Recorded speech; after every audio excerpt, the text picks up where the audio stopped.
Hello, and welcome back to the Ask the Color Expert podcast.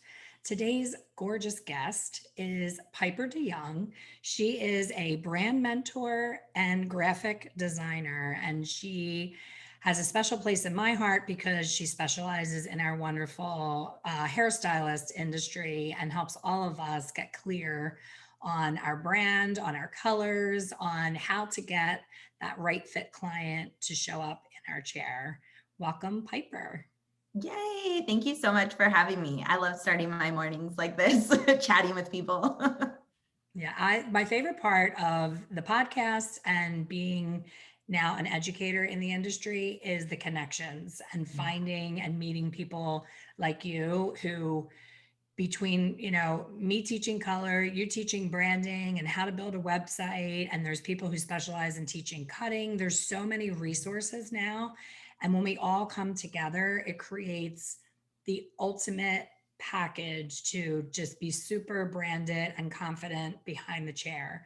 You landed on my radar about a year ago when I attended a summit. This young girl, Hannah, put out an ad on Facebook and was like, come to my summit. And I love all things virtual. That's my life right now. So I was like, okay, I'll sign up. And it was a little bit of everything. And I still can't quite figure out who Hannah is, what her role was, because everything else was beauty. She's not in our industry, is she? She's not. Actually, Hannah was my virtual assistant. Got it. Okay. Good to know. They're always good to know. They are. But she did a great job on the summit. But I told you right before we pushed record that you really stood out to me. You shined brightly in that training, and what you had to say. It was the first time that I had ever seen branding explained down to the actual choice of the color palette, how to find your palette. Speaking of virtual assistants, one of the biggest disconnects for me when I entered into this online space was getting that branding right. I hired a virtual assistant and the branding was so bad. And I'm like, she's a great virtual assistant, but she's not a graphic designer. So you get to the point where you need to hire the designer, the logo creator, the website developer, the coach to help you get the website out to the market. I feel like in you, I found like the total badass package because Wow. you start with that brand color and then you take it through that entire client journey on how to bring it all together. So tell the people listening a little bit about what that is that I'm chatting up. Yeah. Wow. First off, thank you so much. I'm so glad that that talk resonated with you. And it's crazy to think back. That was almost like a year ago. And really, it was like a month after everything shut down in 2020. And so, and needless to say, we've all been virtual since then. But yeah, what I do now is I help hairstylists and makeup artists style their business with branding and web design. And for me, branding has always been the foundation to anything I've ever launched. Without that, I think you're left not you're going to be lost in how to communicate and find that perfect client that's going to sit in your chair and not only allow you to do a service that you love, but also like kind of be what is that thing, like be in alignment with the business that you want to create. And so the kind of just to talk a little bit about that talk that I did, or the class that I had done, was really just leading people through my process of what I've always done when I've launched any sort of business per se, is like starting with the foundation of my visual branding and who I am, who I want to communicate to, how am I using a color and the right color to make sure it's speaking on my business's behalf the right way, and that it's attracting that person I want to work with, and then taking that even further and building a professional website and not just relying on social media. I think a lot of times nowadays people think like, oh, I've got an Instagram, that's good enough. But I still think there is huge power in having a professional website. And in fact, like, I know for me, I take a business a little bit more seriously when I see that they have a website and also good social media. It's not one or the other, because I've also landed on websites and there's no social media presence, and social media humanizes our brand, right? We get to see who's behind it. So I really love, and I teach my students inside of my course, and even my one-on-one clients, that, we got to start with the foundation of visual branding, and then taking that and like putting that out there in our marketing, in our web design as well. I so wish that I met you 3, 4 years ago when I started on this online journey. Even with my salon, I opened my salon 30 years ago and I was in my 20s. I had come from a huge chain salon that was in a mall. It was very upscale and they had an excellent training program, but they were not, leaders in any way in branding or anything like that. So my original salon was called Splash. I was 22 years old. So all I wanted was like this the word splash with these water splashes coming off it. And I had these cheesy, remember this was the 80s, so you got to cut me some slack, but a white sweatshirt with the word splash in fuchsia. And then the water splashes were blue. My mom still has the sweatshirt and she tortures me and wears it to make fun of me. But I had no idea that if taking the time to get more clear on the branding, my branding at that time screamed neighborhood family salon. So I got the 2-year-old with the hairy taffy that's pumping the chair up and down and spinning it around and touching everything and going for the hot irons. And I'm sweating and stressing, going, why am I doing 2-year-olds when I specialize in hair color? Like, it just didn't ever occur to me that I had total, complete choice to design my own career the way that I wanted it to be. And even as owner of the salon, I still kept working Saturdays and I had small kids and I showed up every Saturday and I was tired and I was mad that I was there because my kids were, home and I should have been spending time with them, watching them play baseball and soccer and all these things. But because the industry always did Tuesday through Saturday, I did Tuesday through Saturday. Right. So like you look back on it and now, 17 years in, I said, you know what? No, I'm doing Monday through Friday and it's going to be okay. And it was.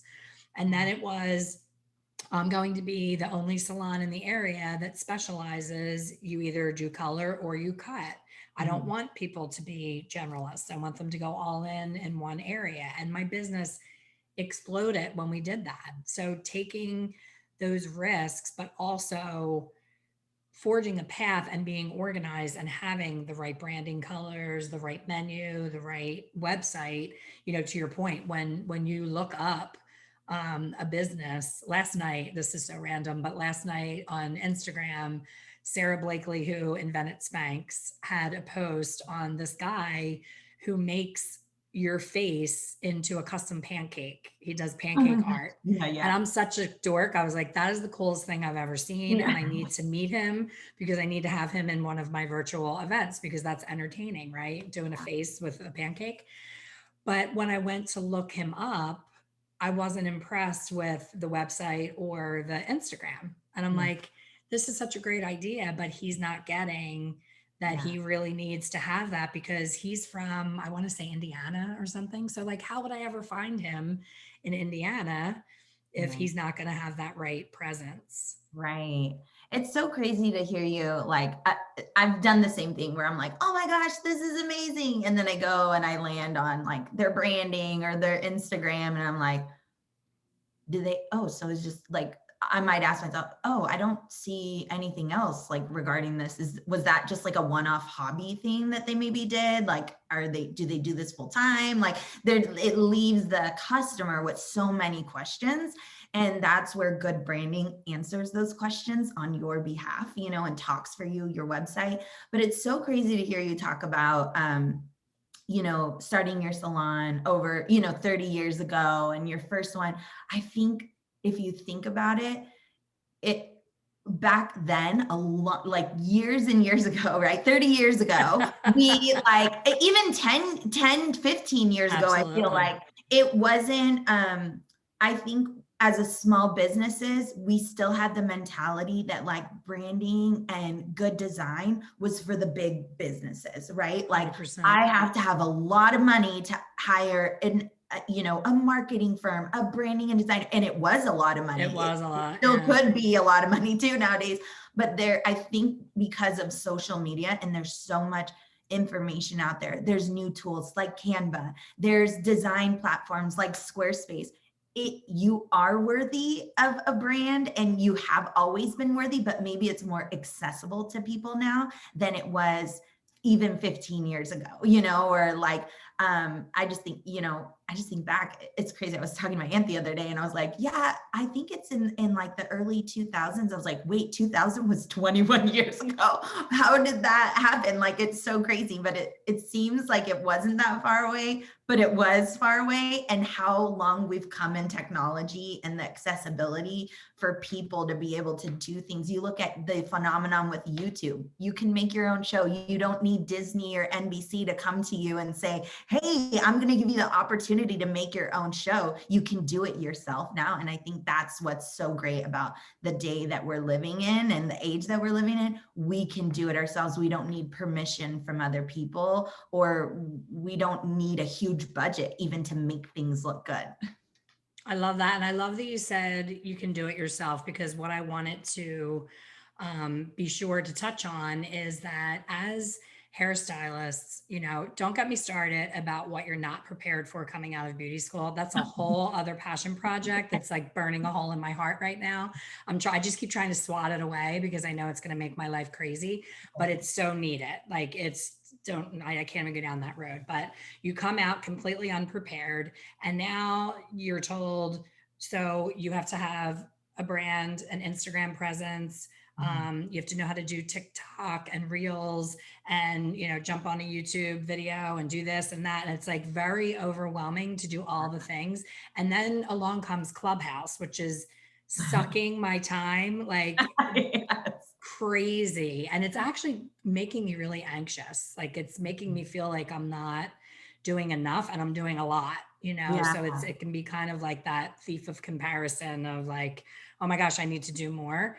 But I love your business is set up. And this was my favorite part when I looked at your website is I thought, oh, another person who's trying to teach me how to make my own website. I don't want to learn. I am 53. I am very tech savvy, but that's not my zone of genius. Like I want to help people learn how to color hair. I don't want to spend 6 weeks building my website because that's how long it would take someone like me. So I love that you are for everyone, because there's going to be that hairstylist that is super creative. They love that you're giving them the how to and they can follow along and do it themselves. And then there's going to be people like me that are saying, thank God for you, Piper. Do it for me. Charge me anything that you want. Just give me a finished product that looks like your website, because your Yeah. website's amazing. So I'm like, do that. I want Yeah. that, but I want these colors and I want this picture, So that's amazing that you are for everyone. Because it can, again, be overwhelming. You buy a course, which, what do you want? Do you want Pinterest? I have Jenna Kutcher. Do you want YouTube? I have Sunny Lenarduzzi. Like I have probably 20 grand in online courses. But yours is the perfect price point for someone who wants to do it themselves, and it's the perfect price point for the done for you. So you are an absolute gift to either a new stylist starting out that is so overwhelmed and doesn't know anything, or maybe somebody like me, I just moved to a new state and I could have a whole fresh start, fresh branding, fresh everything. Yeah. Thank you so much. That means a lot. I feel like nowadays, I know we could talk like online space too, but the other day I was trying to find someone to do it for me. Like I wanted to hire someone to do it. And even like, as someone, for example, like I'm hiring another designer on my team, even though design is my zone of genius and I love doing it. The thing is like, our time is so limited sometimes. So it's also being resourceful to be like, hey, you know what, this isn't the thing that I'm going to do right now, but I'm going to outsource it. And maybe later on I might go in and update or maintain. But it was funny because I was trying to find someone to do it for me, done for you service. And I just kept following along course after course after course. And I was like, no, I don't have time to sit in a course right now. Like, I just need someone, I'll invest extra, knowing that someone's going to have to do it for me. But I almost took away done for you services. And for me, I actually realized I love working with my clients. I'm only able to take on a certain amount of clients, but the ones that I do, like, they end up renewing their contract and I work with them more than just like a 6-month period. It's like, they kind of stay with me, and I'm grateful that my clients stay with me in that sense. The ones that I am working for you, I'm working more in their business because I like to say, it's a very, like, I'm really in my client's business with them, like, every month, because I don't know, it's like not just the branding and web design, like I'm also helping them in launching digital products. And so it's a little bit more like beyond just the website and the branding, but I'm so grateful. I love doing done for you. But then at the same time, I thought back of like me when I first just started, and I'm like, I wish I would have had my course when I first started. I had to go to Google and spend way more time to figure it out, right? And so, yeah, my course is really my baby. Like, I really created it for the me when I was getting started like 10 years ago. And it's been really cool to see the students that are in there just like feel empowered to be like, oh, I can have like really great branding and web design, and I can figure out who that ideal client is for me, and I can make a website and maintain it and feel like proud. I feel like a lot of times we might create something too, and then we never put it out there because it's not perfect. And I'm like, your branding is always going to evolve. Like, I always try and tell my students, like, if you looked at my first website 10 years ago, it's completely different than the website I have right now. And in between there was 2 to 3 more websites, like, so we got to just start somewhere. And yeah, especially with branding and web design, you can get a little like perfectionist syndrome. And I'm like, it's going to be okay. Make your decision in confidence. Let's move forward, because you might tweak this a year from now, and that's okay. Like, that is evolving, like I think about big brands like Coca-Cola, their branding and advertising is completely different than in the 1950s than what they do now, because they've evolved, values have evolved, society has changed. So your brand is always going to be evolving.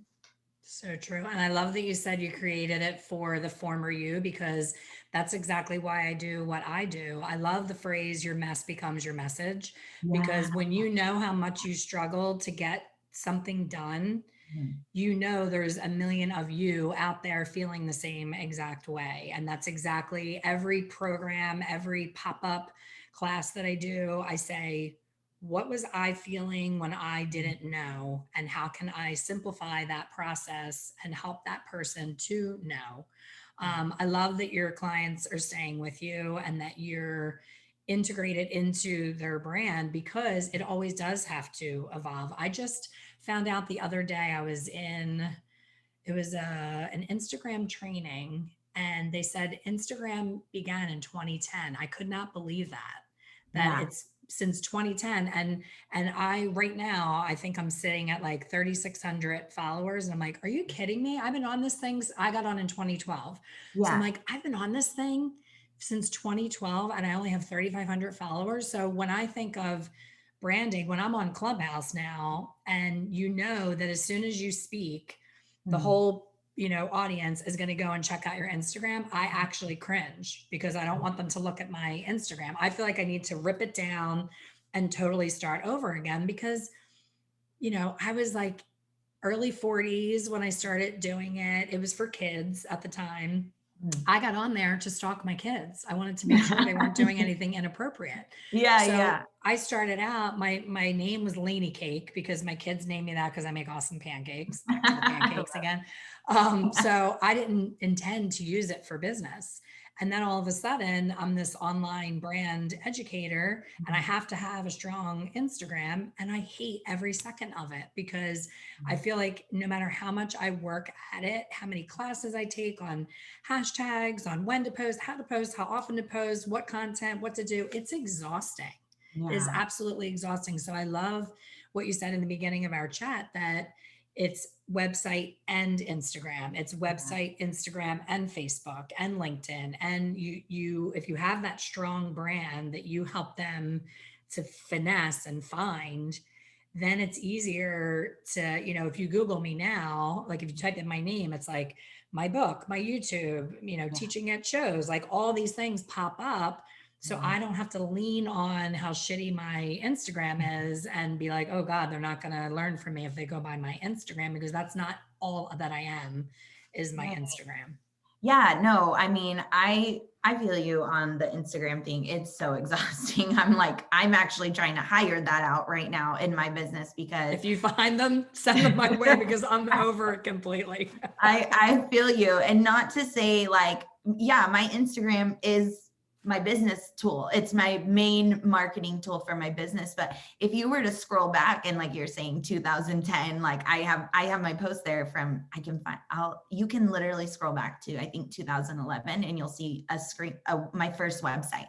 I posted it. I was so excited. It was called Allure Express. And I was like, I don't even know what I was thinking, but I scroll back to that and even then it was like I was just trying to figure it out. I knew the value and the importance of it, and I also worked like a corporate marketing job too, so I understood that and trying to figure out how to put that into my own personal business. But um it's a journey. It's never going to be perfect, and we're always evolving. And especially when there's a transition for you, right? You went from the mom that was using Instagram to stalk her kids to now saying, wait a minute, I'm going to use this as my marketing tool to help other people and educate them. And with consistency, you've totally transitioned. And I see that. And I think that's incredible. And then you've also built that authority by being on other platforms, having your website, having services for people, coaching people. So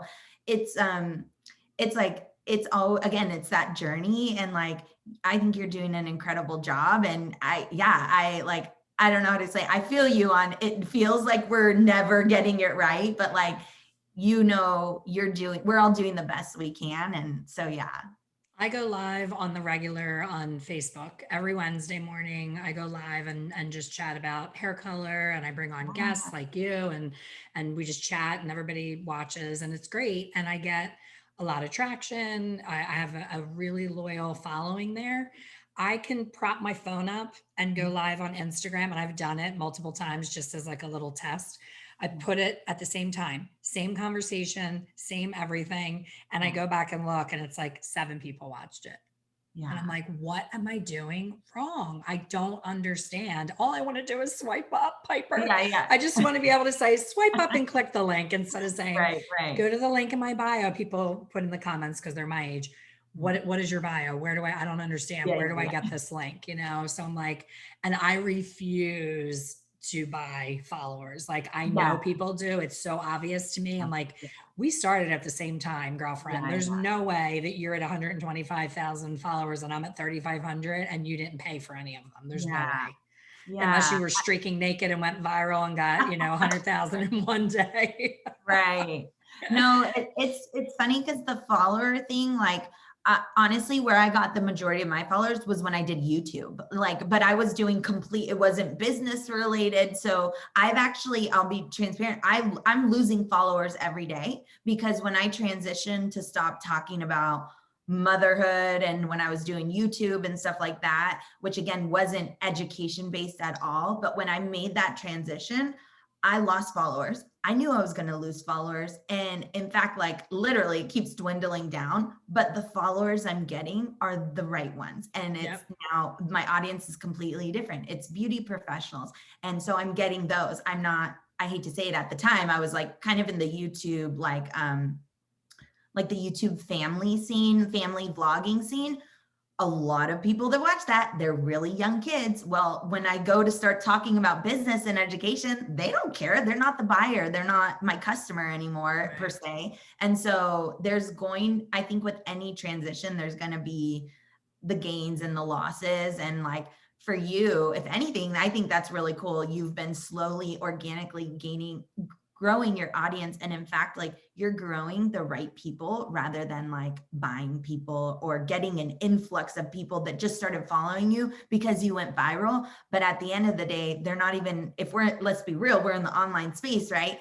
If they're not going to buy from you or like be there to learn from you and consume the content that you actually are passionate about making, then it's like, who cares? Like, Yeah. It becomes like you don't want it to become an ego thing because you Yeah. know that growth is important and exposure is important, but it's so hard to not go there when you're like, how can the same piece of content on this platform be awesome and this platform just die off on the vine? And, I know the latest thing is like to do reels, and I watch people my age do reels and I'm like, I don't think I can go there. I can't do the like lip syncing and pointing and all that stuff. I'm like, I think to your point, my guest is a branding expert. It needs to be on brand. That's not my brand. Right.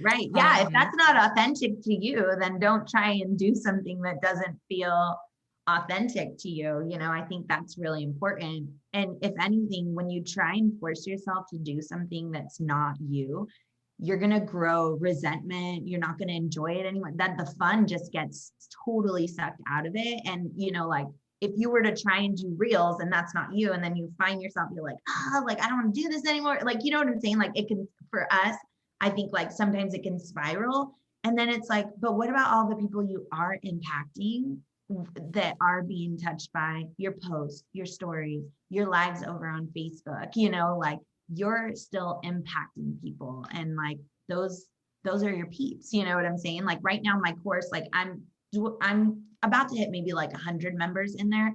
And I love them so much. Like, regardless of if more people come in, I'm like, those are my people, those are my members. I'm here to support them. And like, that is who my passion is to create for, is them, And don't you get to protective too? Like when you hit a certain level of members in your group, I love that when I look at my spreadsheet that I have a face to every name. Yes. Yeah. And I fear that when you get to the point where you have 500 plus members, it's not going to feel the same. Like I have members that will text me and say, I'm in trouble. I'm in the middle of a color and she's bright orange. Can you help me? And I'm like, call me. I'm open.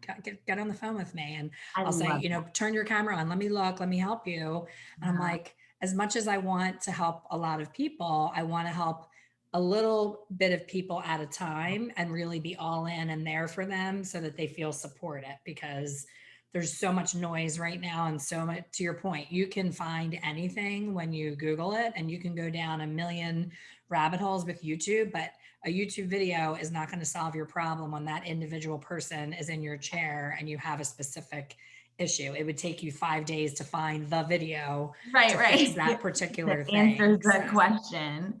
Oh my gosh, totally. I love that, that I like to use the word when I describe what my course, the feel of my course right now. Obviously it's still new and from September, but even the experience of working one-on-one. But if I were to describe it, it's an intimate experience. And I like that. I'm not trying to like, what is it, like mass scale is not my thing. Even when I put on an event, I used to host a retreat with, I don't know if you follow Jamie Dana. Yeah, Ember Retreat. I saw that you guys were partners on that. Yeah. So she's my business partner with Ember. And from the second when we dreamed that up, we were like, this is the complete opposite of the big conferences. Like this is smaller and intimate. And that was a value for us. Like, so that's always been a thing for me. And so I definitely feel you on like, I fear right now, I can tell you all of my members, whether they're salon owner, suite owner, what they're doing. Did they just graduate? All of those things. And I love that because connection is so important for me. And so, that's just I think in general with business, it's like, it's always that balance of growth, but also, still being human and connecting with people, you know? I love that. Love that. How do you connect right now? Like, are people, is it word of mouth buzz in the industry? And do you find yourself with more suite rentals than commission? So like the whole industry is upside down, right at this point, a Yeah. year post, I can't say post, but a year into this Yeah. quarantine. I think a lot of people rethought their situations, and there's a lot of shifting going on. Do you end up seeing more individuals versus larger salons with multiple Yeah. employees? Definitely, I would say the majority of my students are more independent or salon suite owners. And then I have the salon owners that I do have, they're also doing education and they're building like their own brand separate from just having their salon. And then my one-on-one clients are salon owners and online education. They have their courses and platforms and stuff like that. So I do see a huge shift in people figuring out how to add some sort of digital component to their business because of everything that happened last year. So you're seeing more people getting into digital education?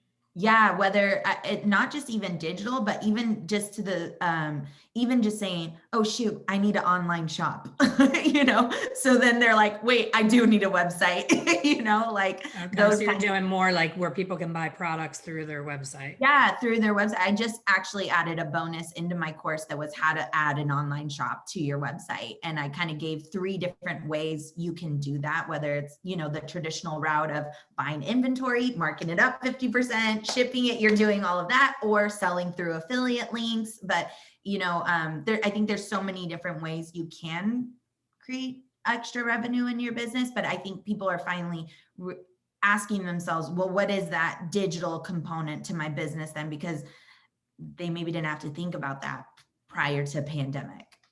That's interesting. And oh my Yeah. gosh, you are one busy girl.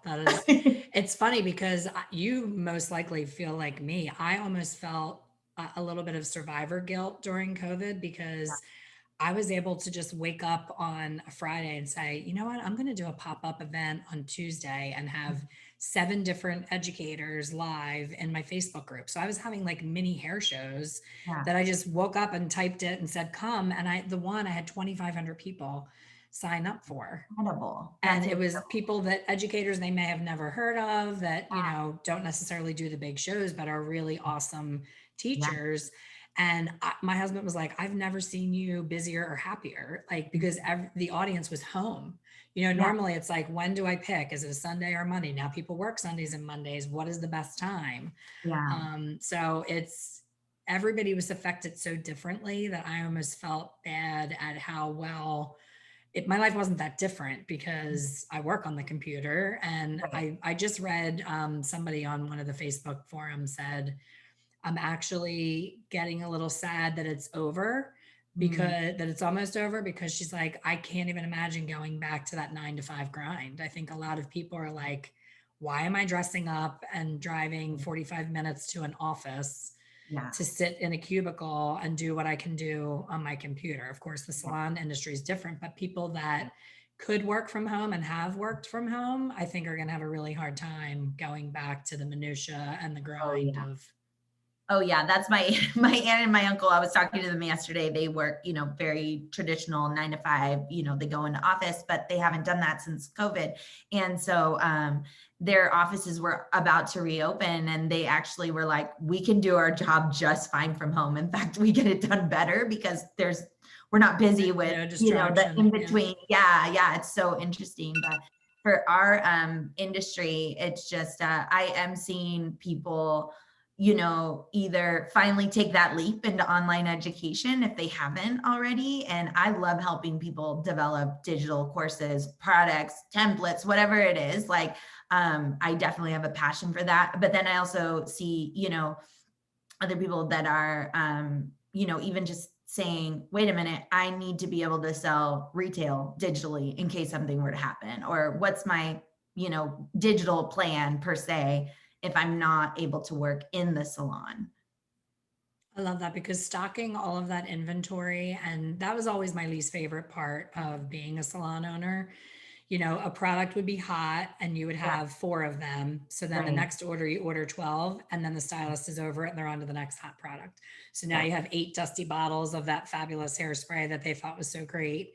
And Right. then you don't know then you start giving it away in like, donation baskets. And it's this Yeah. constant, trying to guesstimate how many of which. And I know there's a whole science to it, but I never quite figured it out in 30 years. Retail was never a strong point for me, but I do understand as a business owner how important it is to your bottom line. So the fact that you're able to not only help people with their branding, but get them squared away with a digital option to be able to have that side hustle of income, especially in times like this, is amazing. You're Yeah. Thank amazing. I love you. you. I want everyone to know who you are. So Oh I my hope gosh. everyone listening.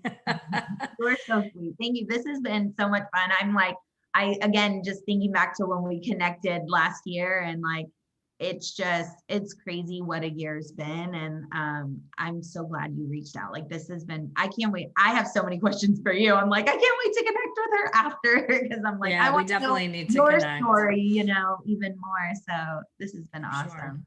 So tell people how they can find all your fabulous trainings and done for you and done yourself and all of the goods. Yeah. Well, you can connect with me. My website is piperdeyoung.com. My Instagram is at piperdeyoung.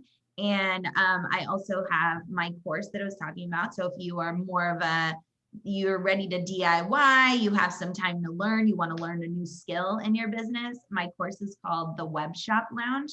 And I walk you through my step-by-step process on how to create your branding and create a professional website at the same time. And then on my website, you'll see my done for you services as well. And yeah, I'm just like, I always say I'm an open book. Please send me a DM if you listen to this and you have a question. Like, I'm not the type of person that wouldn't answer it. Like, I'm like, I love connecting with people that are like, oh, I listened to this. Do you have this?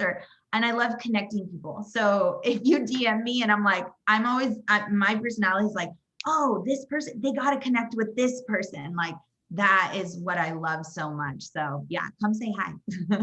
I love that. And I will attest to that. You did answer me right away, and that is not always the case. So you are a woman of your word. I will be sure to share all of those things in the show notes as well. So if you're listening and you're on the treadmill or you're driving or you don't have a pen, no worries. All those links will be in the show notes. So I hope that you will connect with Piper and check her out. Her branding is on point.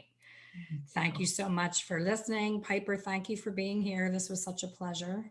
Yeah, thank you so much for having me. Take care, everyone. I'll see you on the next one.